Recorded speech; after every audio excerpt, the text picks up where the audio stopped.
ubwa mbere nagomba mbanze nkeze umukuru w'igihugu cy'u Burundi kuvyo no kwitariza exploit ariko aragira mu gutanga ishusho nziza y'igihugu cyacu cy'u Burundi kuko kubona imyaka hafi 10 irenga atanama nkizi twari bwigere twakira nibaza ko ari ikintu ciza cyo gushima.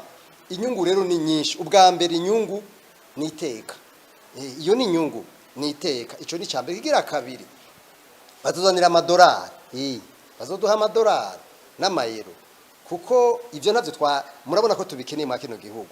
Ico ni cya kabiri. Cya gatatu hariho inyungu itaciboneka dari media ni cizero, la confiance. Ivyo bintu bitatu ni ibintu bihambaye cyane nibaza yuko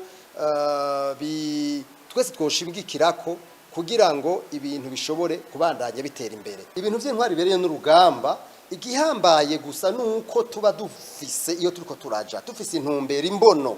Igihe rero hari imbono ndabaha karorero igihe leta mukuru rwari gutunganya ibiganiro bijanye kuri ya ntumbero yiha ya vision ngene Burundi buzaba bumeze mu mwaka wa 2060 arabivuga neza. Jewe nibaza neza yuko hamwe hoja mu ngiro ivyashitswe ko harya bizogenda neza. Mugabo twese bituvako, mugabo cyane cyane bikava ku barongozi.